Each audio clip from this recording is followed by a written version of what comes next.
kisah kelahiran Dajjal dan masa kecilnya yang mengerikan. Dajjal adalah seorang manusia pendusta dan penebar fitnah terbesar yang lahir dari keturunan Yahudi. Dalam berbagai riwayat, Dajjal kelak akan dibunuh oleh Nabi Isa alaihi salam atas izin Allah Ta'ala di akhir zaman kelak. Peristiwa ini menjadi salah satu tanda-tanda terjadinya hari kiamat. Dajjal bukan jin ataupun makhluk lain, tetapi ia manusia yang ditangguhkan ajalnya, seperti halnya Nabi Isa alaihi salam. Dajjal lahir di negeri Samirah atau Samaria, negeri kecil di Palestina, warisan Nabi Sulaiman alaihi salam. Negeri Samirah ini berasal nama seorang dari Bani Israel, Musa Samiri, pembuat berhala sapi emas. Ia pengikut Nabi Musa alaihi salam yang kemudian sesat dan merupakan tokoh kafir yang disebut dalam Al-Quran. Sahabat keramat wali, Dajjal lahir dari seorang ayah dan ibu keturunan Yahudi yang 31 tahun tidak dikaruniai anak. Ketika lahir, Dajjal menjadi anak yang paling menyengsarakan kedua orang tuanya, sebagaimana digambarkan oleh Rasulullah SAW dalam sabdanya. Ayah dan ibu Dajjal itu melewati pernikahannya selama 30 tahun tanpa melahirkan satu anak pun. Kemudian lahirlah dari mereka seorang anak laki-laki yang buta sebelah matanya.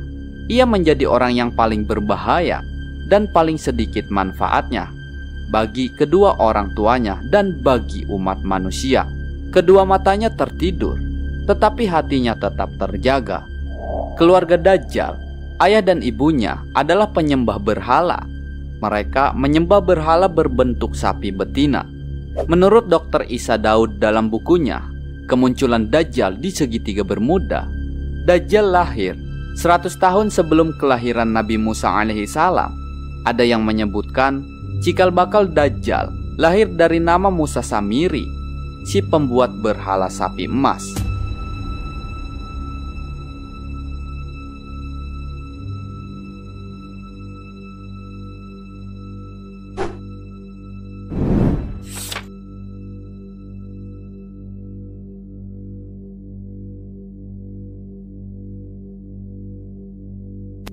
Sahabat keramat wali, sementara dalam buku Ihzaru Al-Masih Ad-Dajjal disebutkan Dajjal lahir dari hasil hubungan ketika ibunya sedang menstruasi.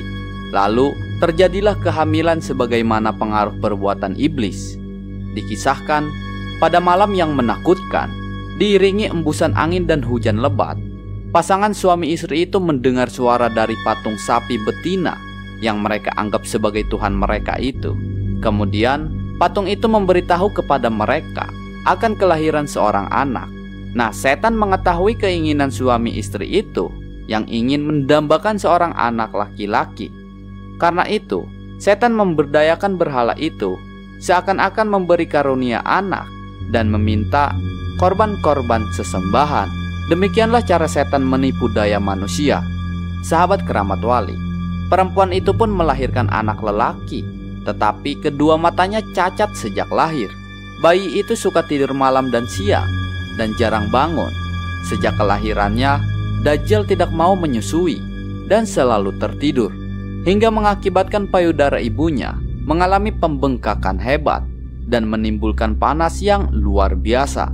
Nah, 2 bulan kemudian ibunya meninggal dunia.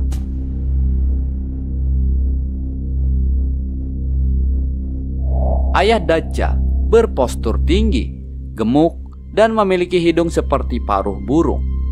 Sedangkan ibunya berbadan gemuk, kedua tangannya panjang, dan memiliki payudara yang besar. Anak itu sangat membahayakan kedua orang tuanya dan juga umat manusia. Bukan hanya ibunya saja yang merasakan kesengsaraan, sang ayah pun demikian. Adapun kesialan yang dibawa Dajjal bagi ayahnya sendiri ialah setelah kira-kira 4 tahun, Dajjal hanya diam dan tertidur saja sejak kelahirannya.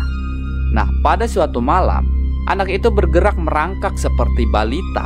Ia berjalan ke arah patung-patung berhala, kemudian tidur di sisi patung itu.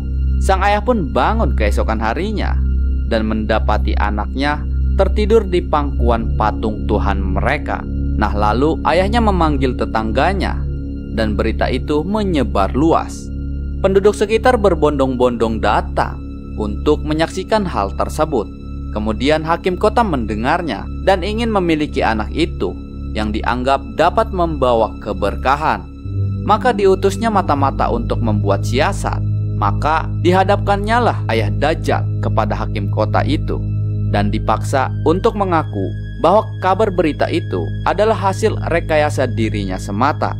Karena itu, ayah Dajjal dipaksa untuk mengaku bahwa dirinya lah yang telah mengangkat anaknya dan menaruhnya di pangkuan patung sapi itu. Karena ayah Dajjal menyangkal tuduhan itu, ia dipenjara dan disiksa. Sementara Dajjal diambil oleh hakim dan dirawat di dalam istana. Nah, dalam menghadapi siksa di penjara, ayah Dajjal tidak kuat, sehingga ia terpaksa mengakui kebohongan itu. Setelah ia mengaku, ayah Dajjal pun diusir. Maka tinggallah ia sebatang kara karena ulah anaknya itu. Dalam keterasingannya itu, ayah Dajjal meninggal dalam penderitaannya. Setelah berada di dalam istana selama kira-kira 1 tahun 1 bulan, negeri Samiri dilanda bencana dahsyat.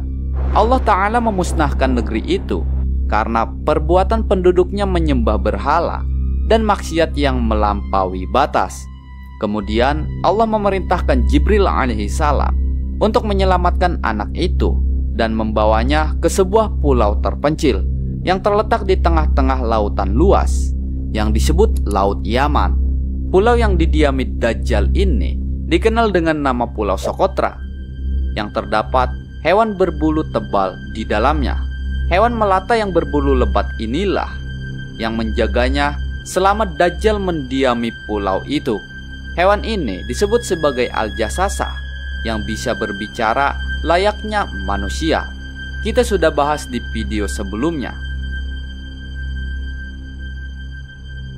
Sahabat keramat wali, banyak riwayat yang mengungkapkan bahwa Dajjal sepanjang hari, sepanjang tahun selalu tidur layaknya penghuni gua. Untuk diketahui, kisah Dajjal ini tidak ditemui dalam riwayat yang sahih. Adapun kebenarannya, kita masih membutuhkan referensi yang sahih selain yang diceritakan oleh buku-buku dan literatur di atas.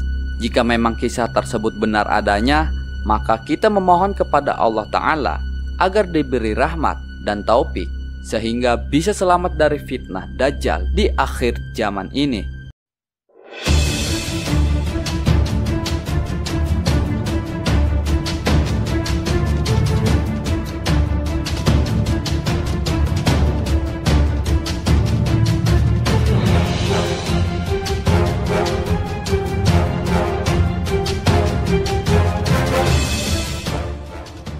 Al-Jasasah, makhluk misterius yang jadi utusan Dajjal. Al-Jasasah disebut dalam salah satu hadis yang mengisahkan pertemuan antara salah seorang sahabat Nabi dengan Dajjal. Sebelum bertemu Dajjal, sahabat Nabi tersebut berhadapan dengan Al-Jasasah terlebih dahulu. Apakah Al-Jasasah itu? Tidak banyak sumber yang menjelaskan secara rinci tentang Al-Jasasah. Sumber hadis yang mengisahkan tentang pertemuan sahabat Nabi dan Dajjal dalam riwayat hadis Muslim nomor 2942 bab Qisatul Jasasah pun tidak banyak menjelaskan tentang makhluk tersebut. Sebaliknya, dikutip dari Syekh Mutawalli Syarawi dalam buku Kemunculan Nabi Isa, Imam Mahdi dan Dajjal, hadis tersebut hanya menjelaskan Al-Jasasah adalah salah satu makhluk melata dengan memiliki banyak bulu kasar. Namun tidak dijelaskan apakah benar Al-Jasasah ini termasuk dalam kelompok makhluk melata yang muncul pada akhir zaman kelak. Menurut tafsir Al-Qurtubi, secara bahasa Al-Jasasah bermakna mata-mata. Dinamakan demikian karena ia selalu mengintai kabar untuk nantinya disampaikan pada Dajjal. Tafsir tersebut juga berpendapat Al-Jasasah berbeda dengan binatang melata yang dikabarkan kedatangannya pada akhir zaman kelak. Sebaliknya, Al-Jasasah hanya dimaknai sebagai mata-mata utusan Dajjal. Nah, kali ini kita akan membahas kisah mengenai salah seorang sahabat Nabi yang bernama Tamim Ad-Dari yang pernah bertemu dengan Al-Jassasah dan Dajjal. Tetap tonton video ini hingga akhir agar kalian tidak sesat.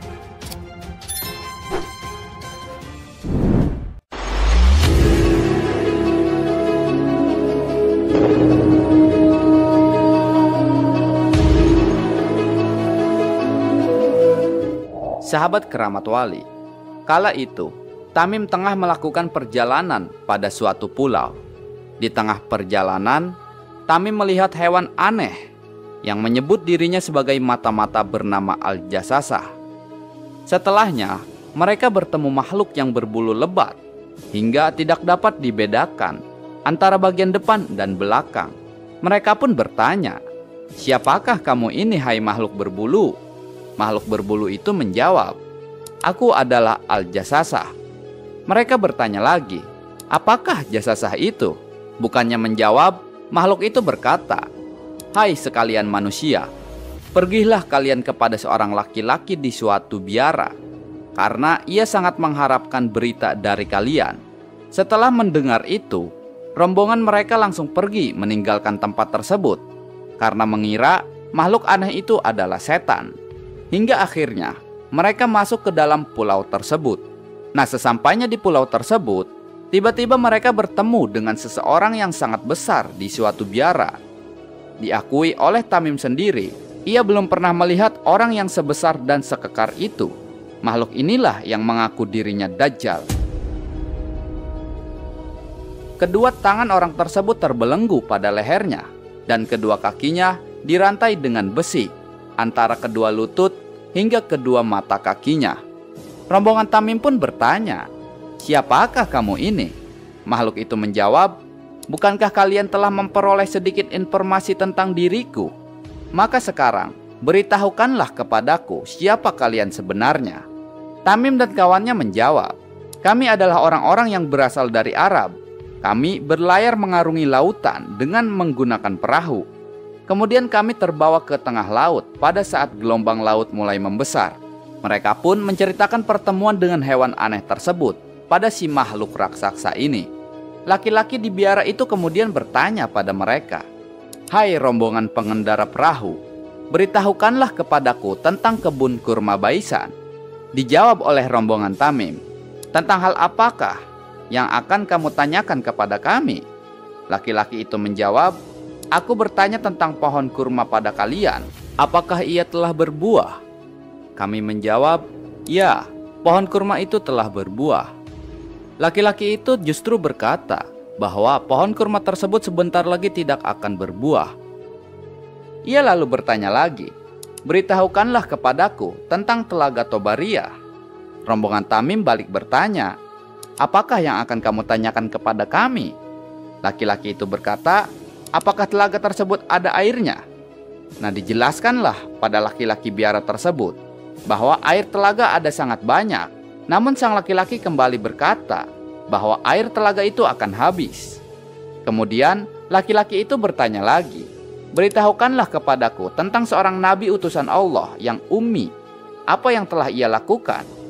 Rombongan Tamim menjawab, "Nabi tersebut telah keluar dari kota Mekah dan menetap di kota Yasrib, Madinah." Laki-laki itu bertanya lagi, "Apakah nabi itu dimusuhi oleh orang Arab?" "Ya, ia selalu dimusuhi orang Arab." Laki-laki itu terus bertanya, "Bagaimana upaya nabi tersebut dalam menghadapi mereka?" Kemudian dijelaskan bahwa Nabi Muhammad SAW yang dimaksud telah berhasil dalam menyebarkan dakwahnya.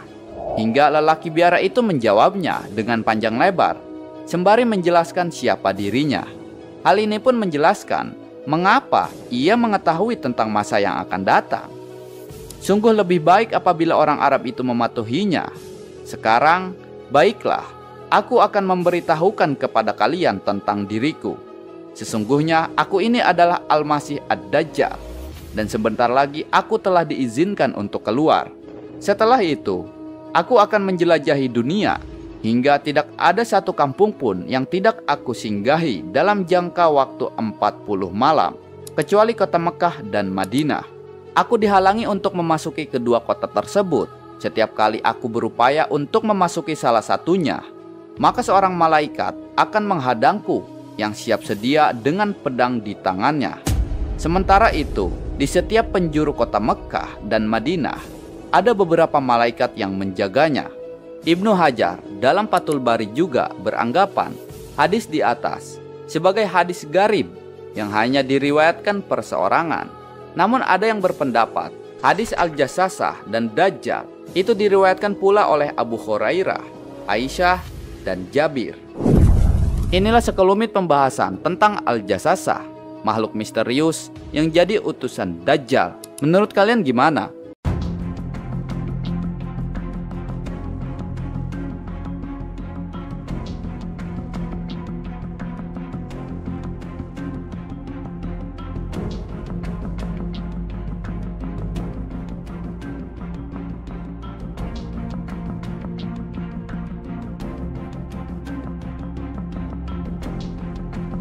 Lima fakta Pulau Socotra yang misterius dianggap jadi tempat persembunyian Dajjal.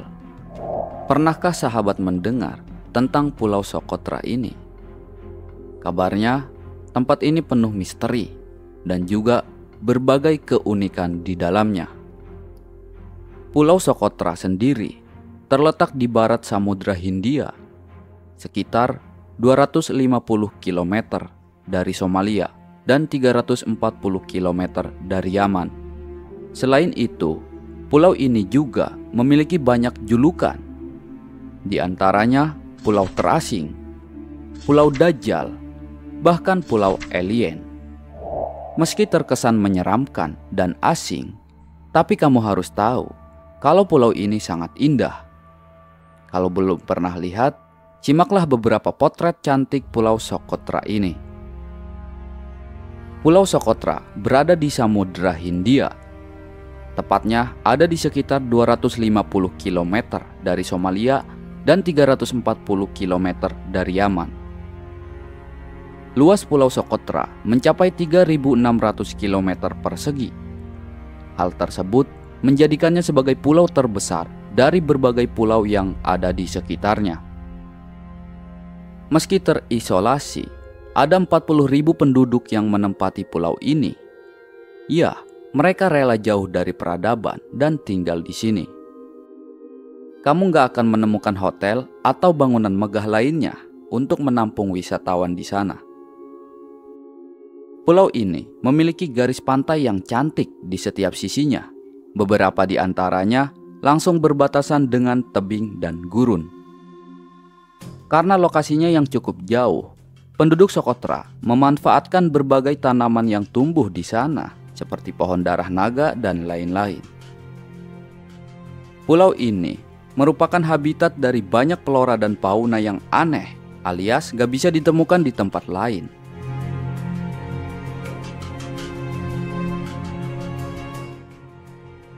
Oh iya, gak seperti julukannya yang seram. Nama Socotra sendiri diambil dari bahasa Sanskerta, yang artinya Pulau Kebahagiaan. Banyak yang bilang landscape di Socotra ini seperti di planet lain. Ada dua bahasa yang digunakan penduduk sekitar, yakni bahasa Arab dan bahasa Sokotri. Sayangnya, bahasa Sokotri ini kini terancam punah.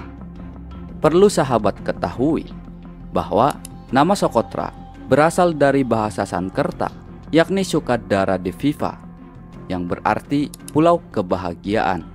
Selain itu, seorang ahli geografi dari Arab bernama Abu Muhammad Al-Hasan Al-Hamdani mengatakan bahwa penduduk di Pulau Socotra sebagian besar adalah beragama Kristen dan sering melakukan ritual sihir kuno.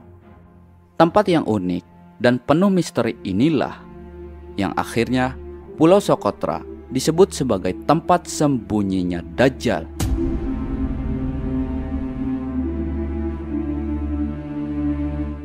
Lalu, apa saja keunikan dan fakta-fakta yang ada di Pulau Socotra? Tonton video ini hingga akhir agar kalian tidak sesat.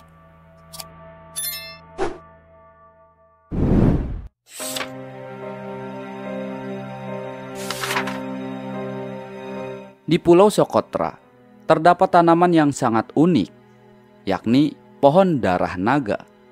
Bahkan pohon ini hanya ada di Pulau Socotra saja, yang jumlahnya sangat banyak.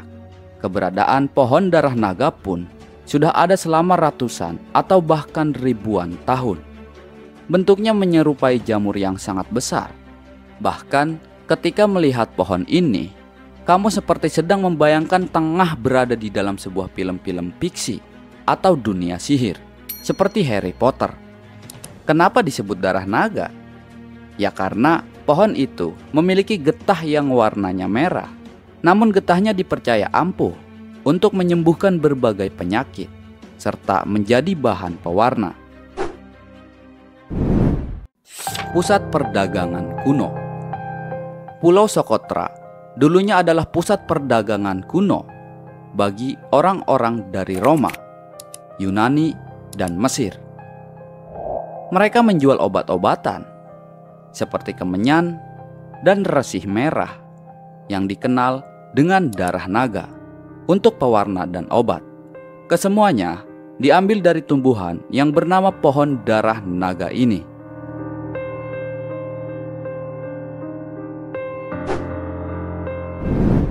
Tempatnya makhluk-makhluk aneh.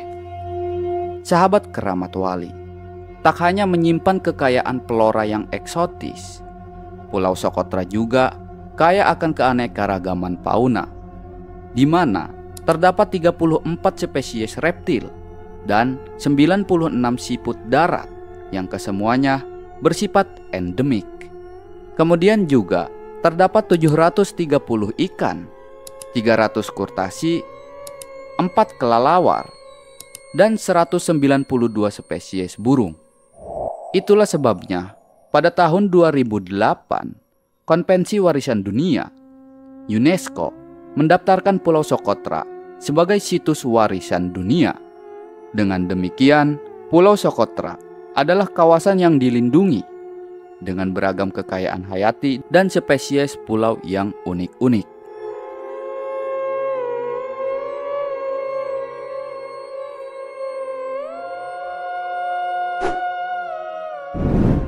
Kabut misterius. Sahabat keramat wali, di saat musim hujan tiba, Pulau Socotra mendapatkan curah hujan yang sangat banyak di sekitar pegunungan pesisir. Hal itulah yang membuat munculnya kabut tebal di pesisir pantai. Sedangkan untuk suhunya stabil sepanjang tahun, yakni mulai dari cukup dingin sampai panas. Jadi kapan saja kalian datang ke pulau ini, maka kemungkinan besar bisa menyaksikan kabut misterius tersebut di lepas pantai.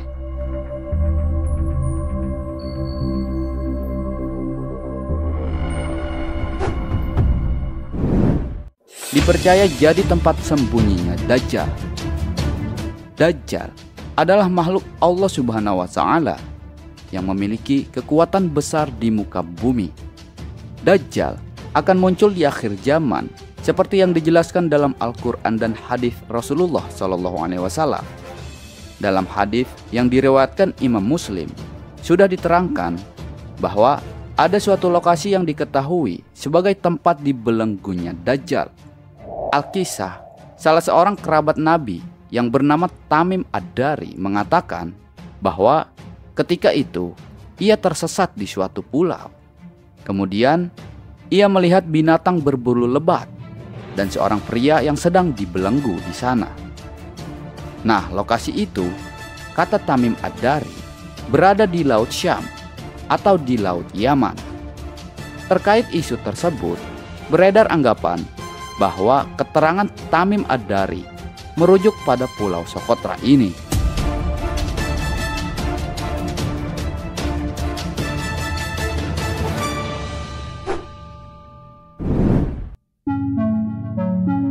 Pulau Socotra di Yaman telah lama dianggap sebagai tanah misteri. Bahkan banyak yang menyebutkan pulau ini adalah tempat alien atau markas persembunyian Dajjal. Umat Islam percaya jika Dajjal saat ini bersembunyi di sebuah tempat rahasia di muka bumi hingga waktu kemunculannya. Inilah yang disebut sebagai salah satu tanda kiamat. Banyak yang mempercayai jika tempat persembunyian Dajjal berada di Pulau Sokotra ini. Sahabat Keramat Wali, faktanya tempat ini menyimpan keindahan dan terdapat aneka jenis spesies flora dan fauna unik yang tidak bisa ditemukan di berbagai belahan dunia manapun selain di Pulau Sokotra ini. Nah, pulau yang digadang-gadang jadi tempat dikurungnya Dajjal adalah Pulau Sokotra.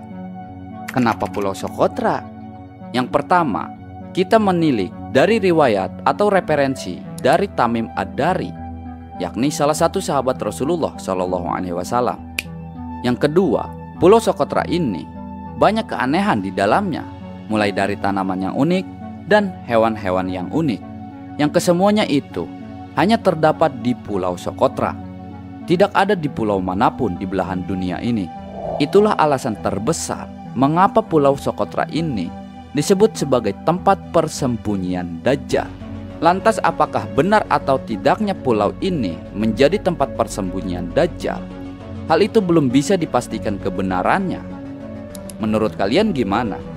Siapapun yang mencium napas Nabi Isa alaihissalam, jika ia seorang kafir atau pengikut Dajjal, maka ia akan mati.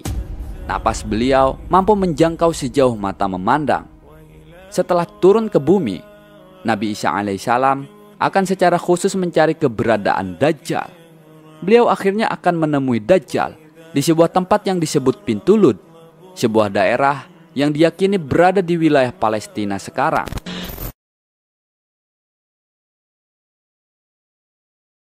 Alasan Allah memilih Nabi Isa untuk membunuh Dajjal.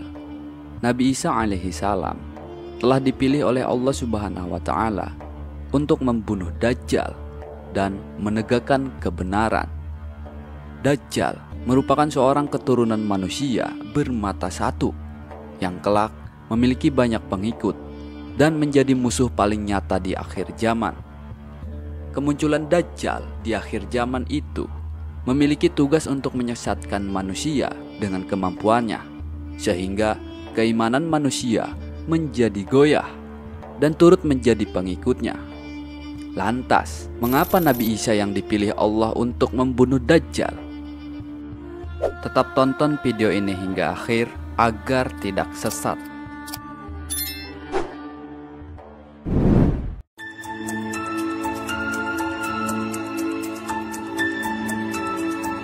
Mengutip dari buku Kiamat dan Akhirat oleh S. Royani, Allah Subhanahu wa Ta'ala memilih Nabi Isa untuk membunuh Dajjal bukan tanpa alasan. Allah Subhanahu wa Ta'ala memilihnya karena sebagai bukti bahwa Nabi Isa alaihissalam masih hidup. Allah Subhanahu wa Ta'ala berfirman dalam surat An-Nisa ayat 159, "Wa immin ahlil kitabi illa la yu'minanna bihi qabla mauti wa yaumal qiyamati yakunu alaihim syahida." Tidak ada seorang pun di antara ahlul kitab kecuali beriman kepada Isa menjelang kematiannya. Pada hari kiamat dia Isa akan menjadi saksi mereka. Sahabat Keramat Wali, ayat ini menjelaskan tentang Nabi Isa dan perannya yang penting dalam kepercayaan Islam, terutama menjelang akhir zaman dan hari kiamat. Artinya, sebelum Nabi Isa wafat secara langsung, setelah turun kembali ke bumi menjelang kiamat, semua ahli kitab orang-orang Yahudi dan Nasrani akan mengakui kebenarannya. Mereka akan sadar bahwa Nabi Isa bukan Tuhan atau anak Tuhan, melainkan seorang nabi dan hamba Allah yang diutus untuk membawa risalahnya. Pada hari kiamat, Nabi Isa akan menjadi saksi di hadapan Allah terhadap apa yang dilakukan umatnya dahulu. Ia akan bersaksi tentang kebenaran risalah yang ia bawa, yaitu untuk menyembah Allah semata, dan juga terhadap penyimpangan yang terjadi setelahnya, seperti mengangkatnya sebagai Tuhan atau anak Tuhan. Kesimpulannya, ayat ini menegaskan posisi Nabi Isa dalam Islam sebagai seorang nabi yang diutus oleh Allah Subhanahu wa Ta'ala, bukan sebagai Tuhan.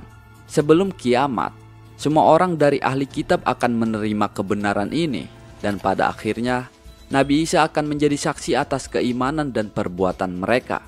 Ayat ini juga mengingatkan agar kita hanya menyembah Allah dan mengikuti ajaran para nabi yang benar.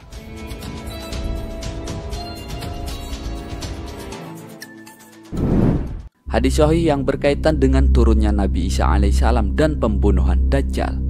Yang pertama, turunnya Nabi Isa alaihissalam diriwayatkan dari Abu Hurairah radhiyallahu anhu. Rasulullah shallallahu alaihi wasallam bersabda, "Demi Zat yang jiwaku berada di tangannya, sungguh aku akan turun kepada kalian Isa putra Maryam sebagai hakim yang adil. Dia akan menghancurkan salib, membunuh babi, dan menghapus jizyah. Kekayaan akan berlimpah hingga tidak ada lagi orang yang mau menerima sedekah, dan satu sujud lebih baik daripada dunia dan seisinya."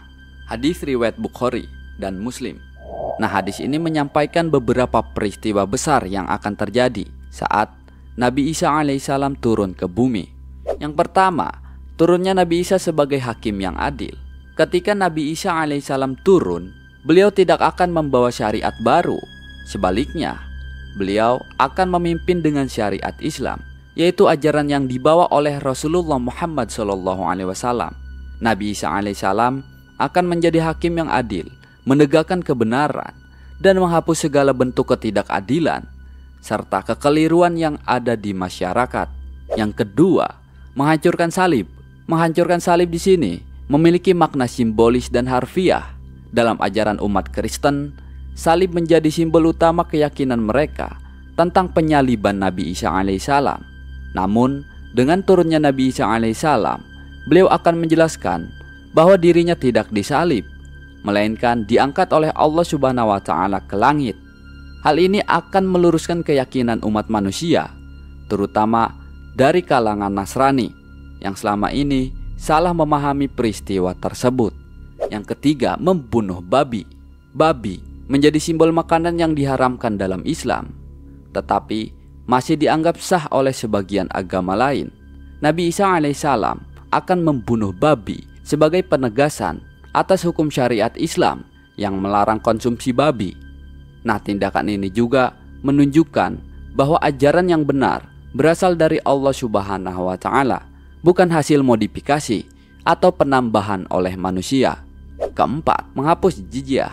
Jizyah adalah pajak yang dibayarkan oleh non-muslim yang tinggal di wilayah kekuasaan Islam sebagai jaminan perlindungan. Ketika Nabi Isa alaihissalam turun, jizyah akan dihapus karena seluruh umat manusia saat itu akan memeluk agama Islam. Tidak ada lagi perdebatan antara muslim dan non-muslim karena semuanya telah menerima kebenaran Islam sebagai satu-satunya agama yang benar. Dan kelima, kekayaan yang berlimpah. Di masa kepemimpinan Nabi Isa alaihissalam, kekayaan akan berlimpah ruah hingga tidak ada lagi orang yang membutuhkan sedekah. Kondisi ini menunjukkan bagaimana keadilan dan keberkahan akan menyelimuti bumi. Semua orang akan hidup dalam kecukupan dan tidak ada lagi kesenjangan sosial seperti yang sering kita lihat hari ini. Dan keenam, keutamaan sujud. Hadis ini juga menyebutkan bahwa pada masa itu, satu sujud kepada Allah akan lebih bernilai daripada seluruh isi dunia. Ini menggambarkan betapa tingginya keimanan manusia saat itu, di mana semua orang benar-benar memahami nilai ibadah kepada Allah. Harta benda tidak lagi menjadi prioritas, melainkan ketundukan kepada Allah yang menjadi tujuan utama. Sahabat keramat wali, hadis ini menegaskan bahwa Nabi Isa alaihissalam akan menjadi pembawa kebenaran yang meluruskan keyakinan yang keliru dan menyatukan umat manusia di bawah ajaran Islam. Kepemimpinan beliau akan menghadirkan keadilan, kedamaian, dan keberkahan bagi seluruh umat manusia. Peristiwa ini menjadi salah satu tanda besar menjelang hari kiamat, sekaligus pengingat bahwa hanya dengan mengikuti ajaran Allah, manusia akan meraih kebahagiaan dunia dan akhirat. Pesan dari hadis ini juga mengajak kita untuk mempersiapkan diri, meningkatkan keimanan, dan senantiasa memperbaiki hubungan dengan Allah, agar kita termasuk golongan yang mendapat rahmat di akhir zaman. Lalu Nabi Isa akan turun di mana? 2. Tempat turunnya Nabi Isa alaihissalam. Rasulullah Shallallahu Alaihi Wasallam bersabda, Isa bin Maryam akan turun di menara putih sebelah timur Damaskus dengan menggunakan 2 kain yang berwarna kekuningan. Kedua tangannya diletakkan di atas sayap 2 malaikat. Jika dia menundukkan kepala, akan menetes air darinya, dan jika dia mengangkatnya, akan jatuh seperti mutiara. Hadis riwayat Muslim. Sahabat keramat wali, hadis ini memberikan gambaran detail yang sangat spesifik, mencakup tempat, kondisi fisik, dan suasana ketika Nabi Isa alaihissalam turun ke bumi. Hadis ini menyebutkan bahwa Nabi Isa alaihissalam akan turun di sebelah menara putih yang berada di sebelah timur Damaskus, yakni ibu kota Suriah. Menara putih ini dipercaya sebagai lokasi yang simbolis dan penuh makna, menunjukkan bahwa peristiwa turunnya Nabi Isa alaihissalam akan menjadi nyata dan dapat disaksikan oleh manusia.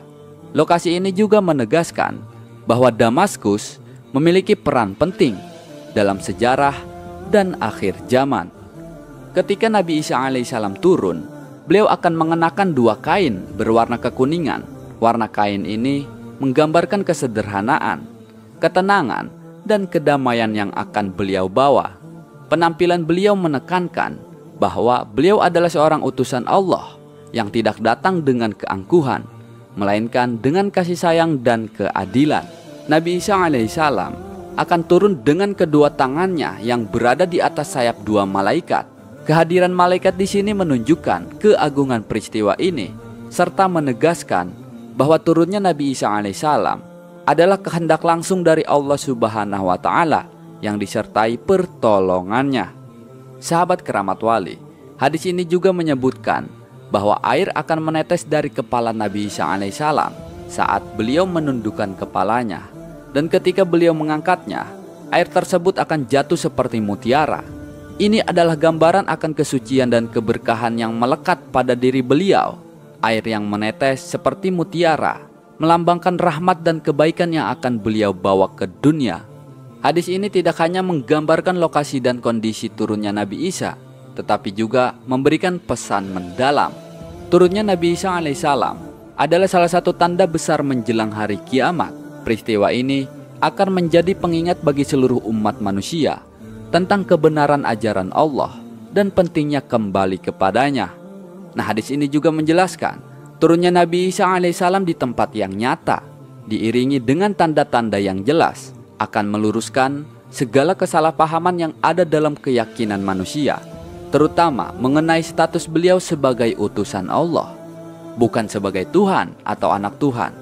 Bagi umat Islam, hadis ini adalah pengingat untuk selalu mempersiapkan diri, baik dalam iman, ibadah, maupun akhlak. Peristiwa ini mengingatkan kita bahwa kebenaran pasti akan datang, dan Allah akan mengutus hambanya yang mulia untuk menegakkan keadilan.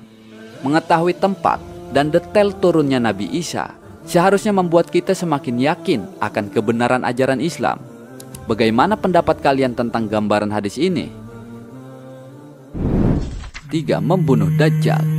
Dalam hadis panjang tentang fitnah Dajjal, Rasulullah SAW bersabda, kemudian Allah mengutus Isa bin Maryam. Tidak ada seorang kafir pun yang mencium napasnya kecuali pasti akan mati, sedangkan napasnya sejauh mata memandang. Lalu dia mencari Dajjal hingga menemukannya di pintu Lut, kemudian membunuhnya. Sahabat keramat wali, keistimewaan Nabi Isa alaihissalam juga terlihat dari napasnya yang memiliki kekuatan luar biasa. Siapapun yang mencium napas Nabi Isa alaihissalam, jika ia seorang kafir atau pengikut Dajjal, maka ia akan mati. Napas beliau mampu menjangkau sejauh mata memandang. Setelah turun ke bumi, Nabi Isa alaihissalam akan secara khusus mencari keberadaan Dajjal. Beliau akhirnya akan menemui Dajjal di sebuah tempat yang disebut Pintu Lud, sebuah daerah yang diyakini berada di wilayah Palestina sekarang. Di tempat itulah Nabi Isa alaihissalam akan membunuh Dajjal. Nah, hadis ini menggambarkan bagaimana Allah memberikan kekuatan dan tanggung jawab besar kepada Nabi Isa untuk mengatasi salah satu ujian terbesar bagi umat manusia, yaitu fitnah Dajjal.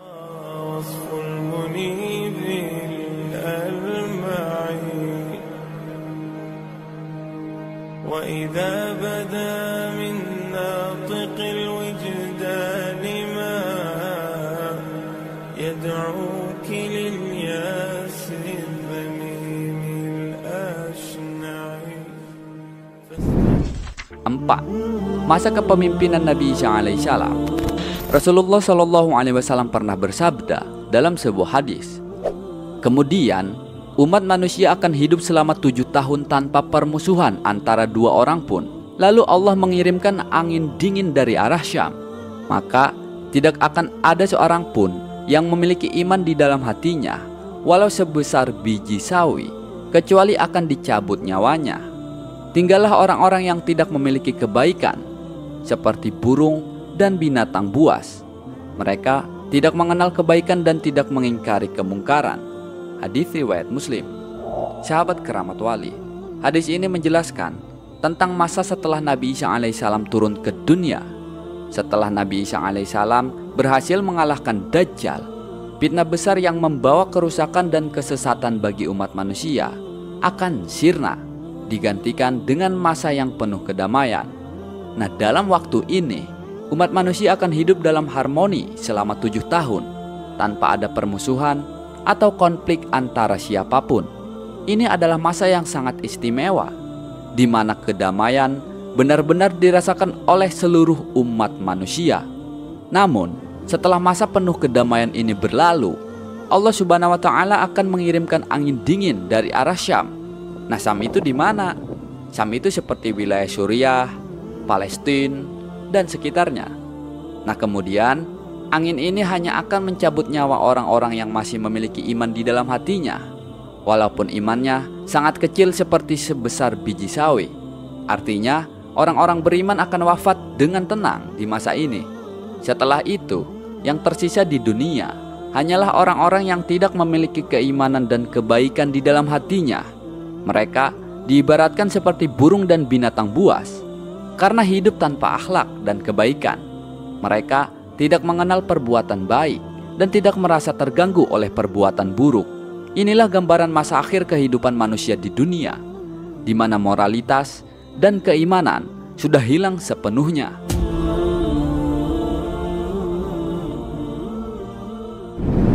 Sahabat keramat wali, Nabi Isa alaihissalam memiliki peran yang sangat istimewa di akhir zaman sebagai pembawa kebenaran dan penghapus fitnah terbesar umat manusia, yaitu Dajjal. Pemilihan Nabi Isa oleh Allah Subhanahu wa Ta'ala untuk membunuh Dajjal bukan tanpa alasan, melainkan sebagai bukti nyata bahwa beliau masih hidup, serta menjadi pengingat akan pentingnya menjaga keimanan hingga akhir hayat. Bagaimana menurut kalian? Apakah kisah ini menambah pemahaman dan keyakinan kalian? Apakah kita sudah berada di era fitnah Dajjal? Banyak yang mengira bahwa Dajjal hanyalah sosok yang akan muncul di akhir zaman. Tetapi bagaimana jika fitnahnya sudah ada di tengah kita dalam bentuk teknologi, sistem global, dan ideologi yang mengikis iman? Rasulullah Shallallahu alaihi wasallam telah memperingatkan kita tentang bahaya ini. Dan hari ini kita akan membongkar tanda-tanda fitnah Dajjal yang sudah terjadi.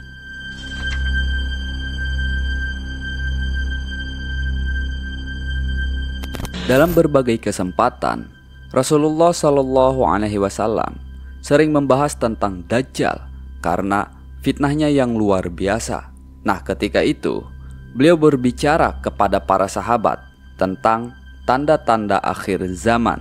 Diriwayatkan dalam Sahih Bukhari dan Muslim, Rasulullah Shallallahu alaihi wasallam menggambarkan ciri-ciri fisik Dajjal secara jelas agar umat Islam bisa mengenalinya dan tidak tertipu ketika ia muncul.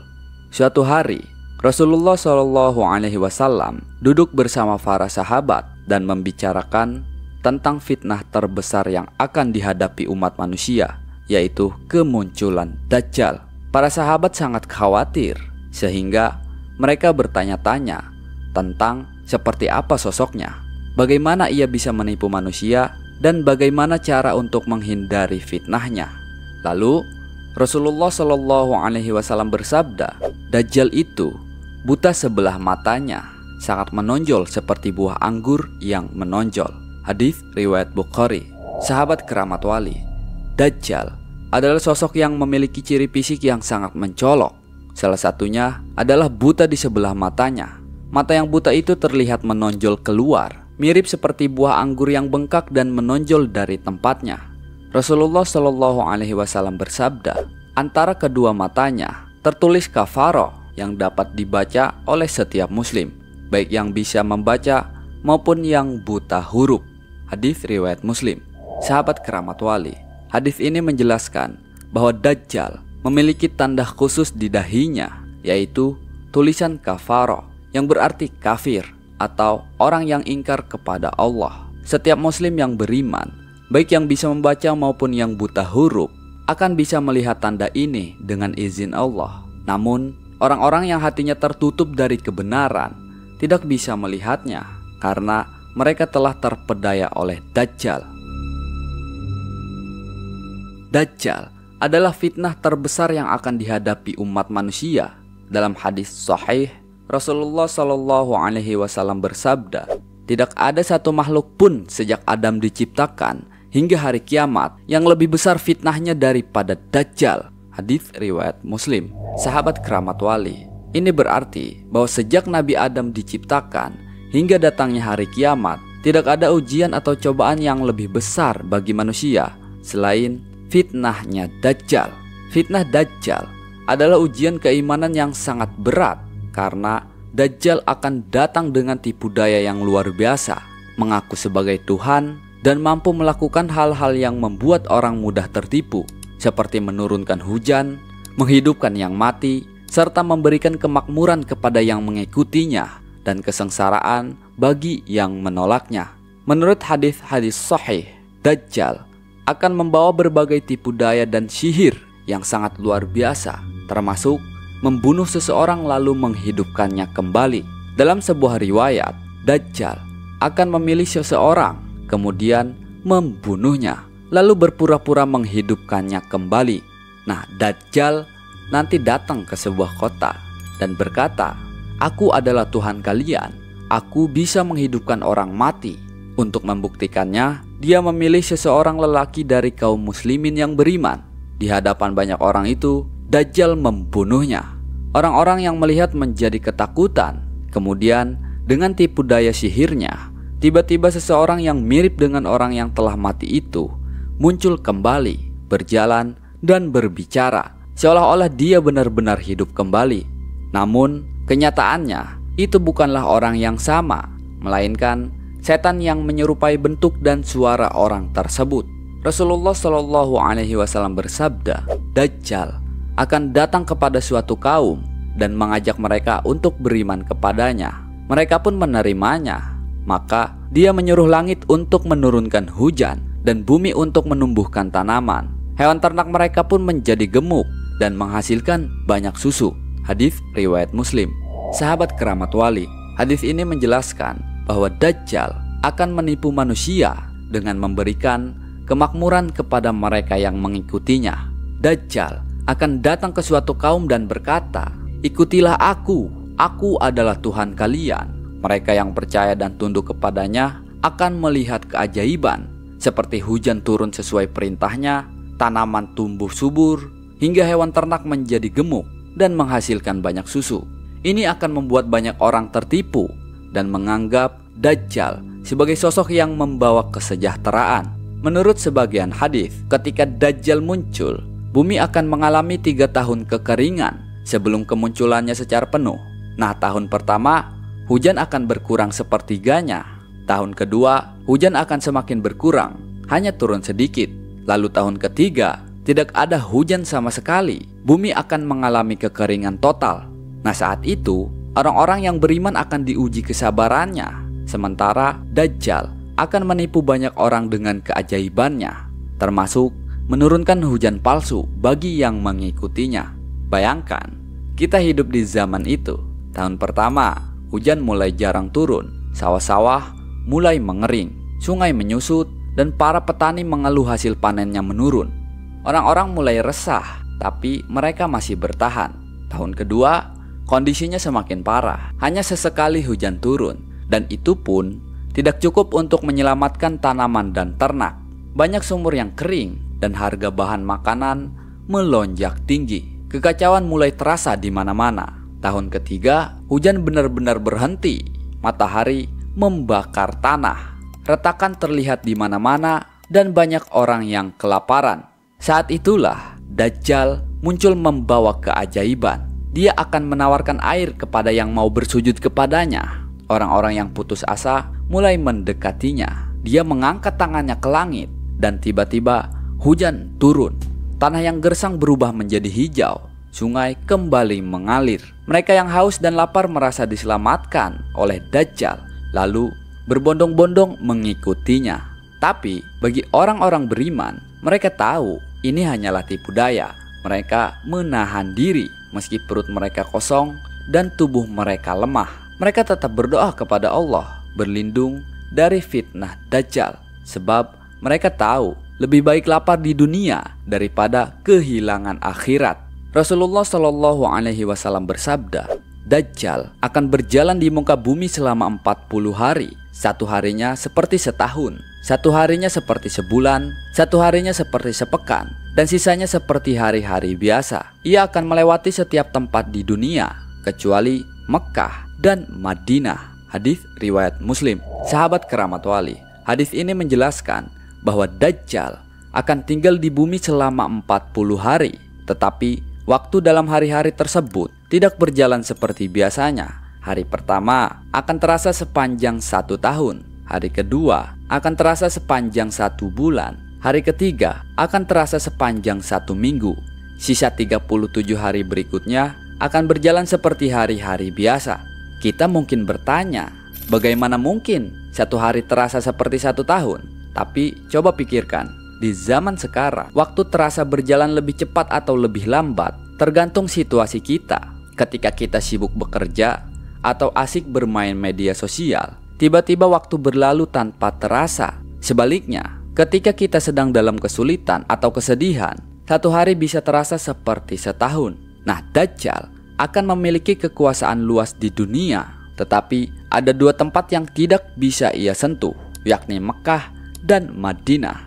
Mengapa Dajjal tidak bisa masuk ke Mekah dan Madinah? Rasulullah Shallallahu Alaihi Wasallam menjelaskan bahwa 2 kota suci ini dijaga oleh malaikat yang berbaris di setiap pintu masuknya. Ketika Dajjal mendekati Mekah dan Madinah, ia akan terhalang dan tidak bisa masuk. Nah, dalam hadis lain disebutkan, Dajjal akan mendatangi Madinah, tetapi ia akan menemukan setiap celah masuknya dijaga oleh malaikat, sehingga ia tidak bisa masuk. Hadis riwayat Bukhari dan Muslim. Rasulullah Shallallahu Alaihi Wasallam bersabda, Dajjal membawa 2 sungai, salah satunya tampak seperti air jernih dan yang lainnya seperti api yang menyala. Jika seseorang menghadapinya, hendaklah ia memilih api, karena sebenarnya itu adalah air yang segar dan dingin. Hadis riwayat Muslim. Sahabat keramat wali, hadis ini berarti bahwa ketika Dajjal datang, ia akan membawa tipu daya besar. Ia akan menampilkan sesuatu yang tampak baik, seperti air yang menyegarkan, padahal sebenarnya itu adalah kebinasaan. Sebaliknya, apa yang terlihat buruk atau menyakitkan seperti api justru bisa menjadi keselamatan. Pesan utamanya, jangan tertipu oleh penampilan luar. Dajjal akan menawarkan kemewahan dan kenyamanan, tetapi sebenarnya itu adalah jalan menuju kehancuran. Sementara jalan yang terlihat sulit dan penuh ujian justru bisa menjadi jalan menuju keselamatan di sisi Allah. Nah, intinya, apa yang terlihat menguntungkan di dunia belum tentu baik bagi akhirat, dan apa yang tampak sulit di dunia bisa jadi jalan menuju keselamatan. Tapi pertanyaannya sekarang, jika kita berada di posisi itu, apakah kita bisa bertahan? Apakah kita cukup kuat menolak godaannya ketika kelaparan, kehausan, dan penderitaan melanda? Inilah ujian terbesar yang akan datang, dan fitnahnya mungkin sudah mulai kita rasakan sekarang. Bagaimana menurut kalian? Apakah dunia saat ini sudah mulai menuju ke arah ini? Tulis pendapat kalian di komentar.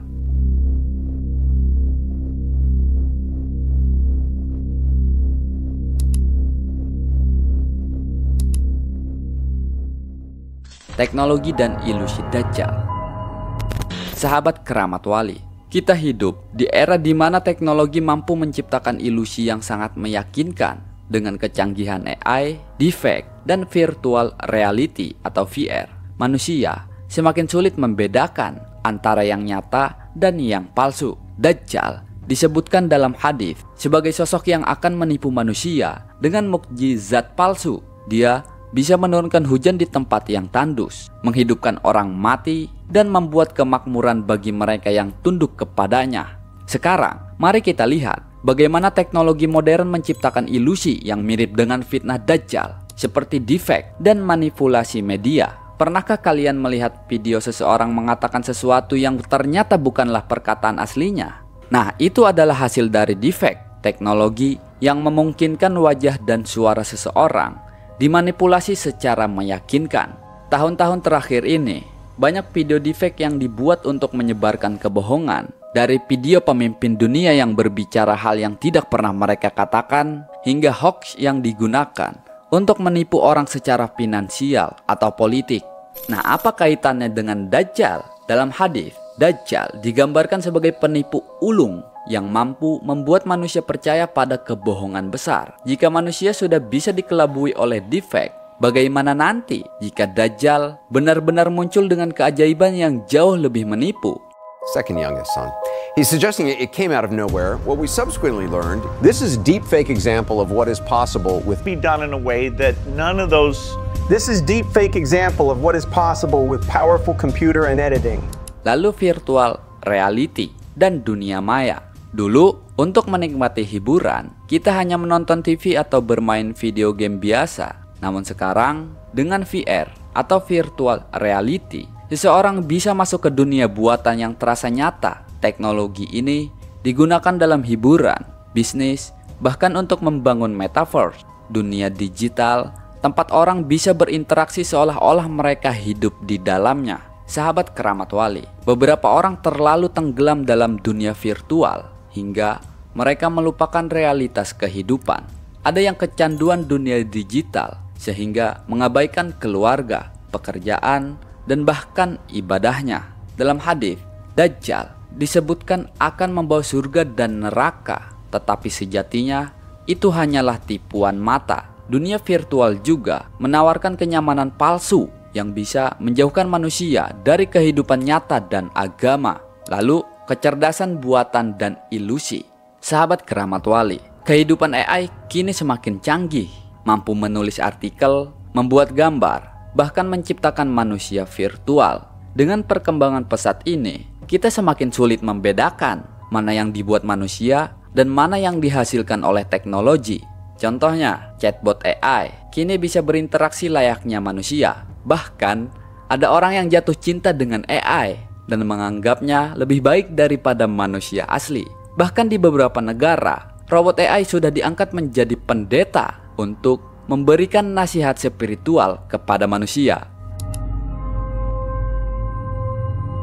Dalam hadis, Dajjal dikisahkan akan menipu manusia dengan hal-hal yang tampak seperti mukjizat. Kini, teknologi juga bisa menciptakan ilusi yang menipu mata dan pikiran manusia. Jika kita tidak waspada, kita bisa tertipu oleh teknologi yang menyerupai keajaiban ini. Is enhancing human abilities through exoskeletons, wearable technology, and brain-computer interfaces. Kontrol global dan sistem ekonomi. Sahabat keramat wali, dalam hadis, Dajjal dikatakan mampu mengendalikan sumber daya. Siapa yang tunduk kepadanya akan diberi makanan. Siapa yang menolaknya akan dibuat kelaparan. Hari ini, kita melihat sistem keuangan global semakin menuju ke arah kontrol penuh, seperti mata uang digital, sistem kredit sosial, dan ketergantungan pada teknologi dalam transaksi keuangan. Ini adalah perubahan besar yang membawa kemudahan, tetapi juga potensi kontrol yang lebih ketat terhadap individu dan masyarakat. Sekarang, di kehidupan nyata kita, mata uang digital atau CBDC, Central Bank Digital Currency, beberapa negara mulai mengembangkan mata uang digital mereka sendiri. Nah, dengan sistem ini, transaksi akan lebih mudah dipantau dan dikendalikan oleh pemerintah. Di satu sisi, ini dapat mencegah korupsi dan pencucian uang. Namun, di sisi lain, kontrol penuh atau transaksi dapat menjadi alat untuk membatasi kebebasan individu. Kita bisa melihat China telah meluncurkan yuan digital yang memungkinkan pemerintah memantau dan bahkan membekukan transaksi jika dianggap melanggar kebijakan negara. Jika suatu hari sistem ini diterapkan secara global, bagaimana jika akses ke uang kita dikendalikan oleh pihak yang memiliki kepentingan tertentu? Nah, jika kebijakan ekonomi di masa depan mengharuskan masyarakat tunduk pada aturan tertentu untuk bisa menggunakan uang mereka, apa yang terjadi jika aturan tersebut bertentangan dengan nilai-nilai Islam? So a CBDC is a central bank digital currency. To super apps that process around 95% of digital payments in China.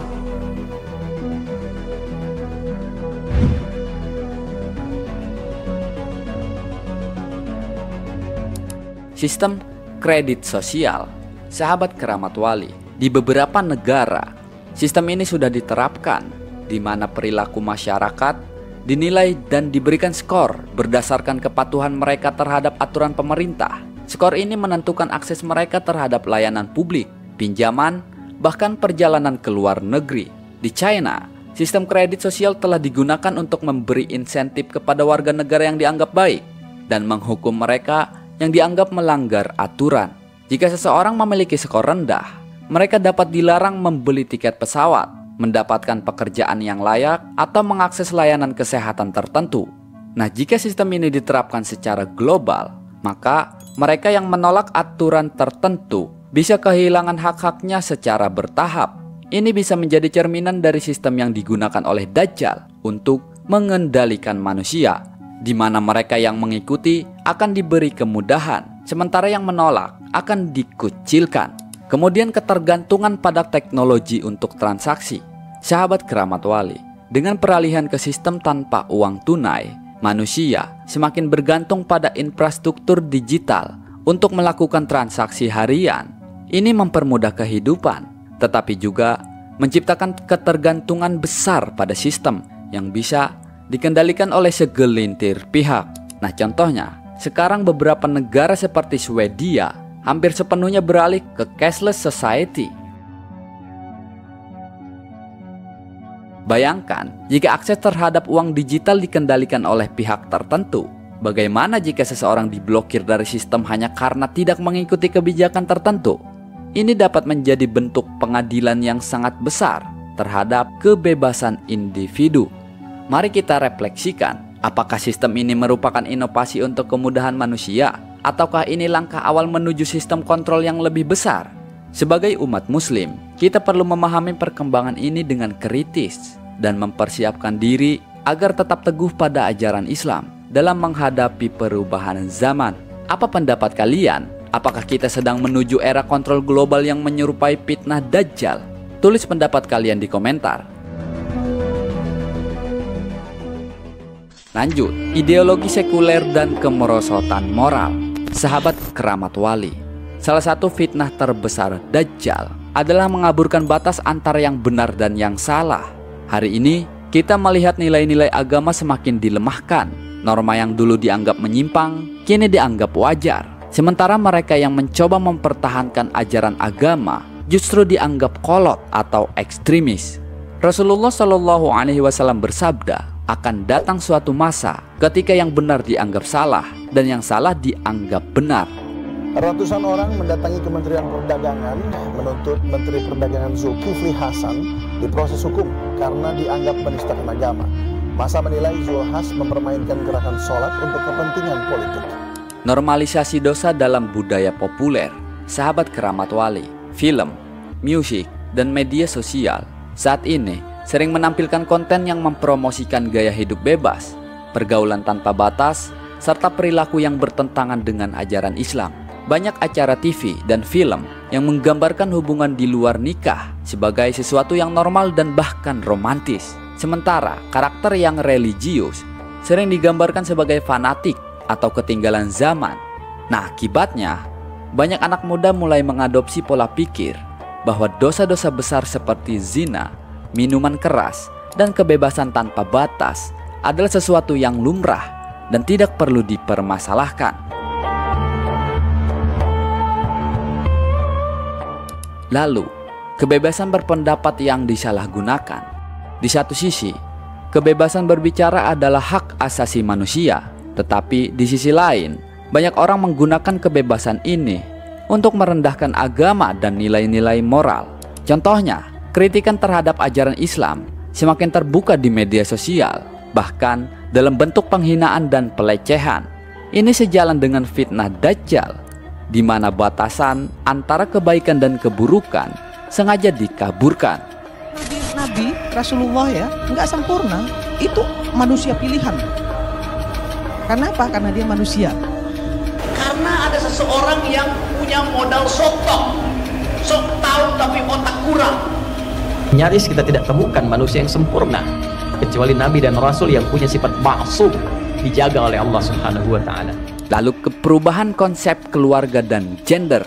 Sahabat keramat wali, salah satu ajaran Islam yang paling dijaga adalah konsep keluarga dan identitas gender yang jelas. Namun, hari ini kita melihat adanya dorongan besar untuk mengubah nilai-nilai ini dengan ideologi sekuler. Kita sudah melihat sekarang gerakan yang mendorong konsep bahwa gender adalah sesuatu yang bisa dipilih. Nah, ini bertentangan dengan konsep penciptaan manusia dalam Islam. Jika norma ini terus berkembang, generasi mendatang mungkin akan semakin jauh dari fitrah yang diajarkan dalam Islam. Apakah ini bukan fitnah yang sedang kita hadapi? Apakah kita diam saja melihat perubahan ini? Ataukah kita tetap teguh memegang ajaran Islam? Sebagai umat muslim, kita harus lebih kritis dalam menyaring informasi dan budaya yang kita konsumsi, agar tidak terjebak dalam ilusi dunia yang menyesatkan. Bagaimana menurut kalian? Apakah kita sedang hidup di masa di mana kebenaran mulai dianggap salah dan keburukan justru dinormalisasi? Diskusikan di kolom komentar.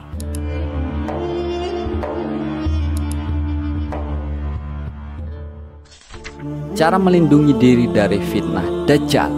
Sahabat keramat wali, cara melindungi diri dari fitnah Dajjal. Yang pertama, hafalkan 10 ayat pertama dari surat Al-Kahfi. Rasulullah SAW bersabda bahwa siapa yang menghafalkan 10 ayat pertama surat Al-Kahfi akan terlindung dari fitnah Dajjal. Mengapa surat Al-Kahfi?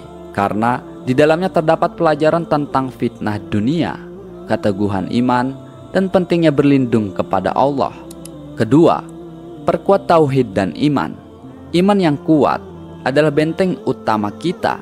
Dajjal akan menipu dengan keajaibannya, tetapi mereka yang berpegang teguh kepada tauhid tidak akan mudah tergoda. Nanti ada kata-kata lagi, iman saya memin setipis tisu, cina. Terus yang ketiga, hindari tempat-tempat fitnah. Dalam hadis, Rasulullah SAW bersabda bahwa jika Dajjal muncul, orang beriman harus menjauhinya. Nah, hari ini banyak tempat di dunia yang penuh dengan fitnah dan bisa melemahkan iman kita. Nah, jadi kita harus pintar memilih lingkungan dan pergaulan. Contohnya, yang pertama, kita harus menjauhi lingkungan pergaulan yang menyesatkan. Banyak tempat hiburan yang menjadi sumber maksiat sekarang, seperti klub malam, pesta minuman keras, dan lingkungan pergaulan bebas. Seorang muslim yang awalnya taat, tetapi karena sering bergaul dengan teman-teman yang suka berpesta dan minuman alkohol, akhirnya ikut terbawa arus dan kehilangan nilai-nilai agamanya. Yang kedua, hindari media sosial dan konten yang menyesatkan. Media sosial dipenuhi dengan informasi yang tidak selalu benar, bahkan seringkali menyesatkan atau menjauhkan umat dari agama. Banyak influencer yang mempromosikan gaya hidup bebas, menertawakan ajaran agama, atau menyebarkan konten yang membuat orang ragu terhadap keyakinannya.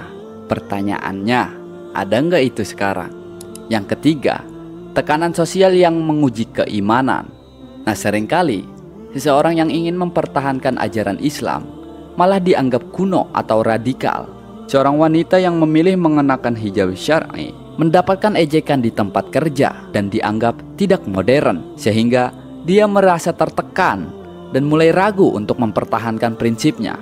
Nah, dalam dunia yang penuh fitnah ini, kita harus berhati-hati dalam memilih lingkungan dan pergaulan, seperti yang disabdakan Rasulullah SAW.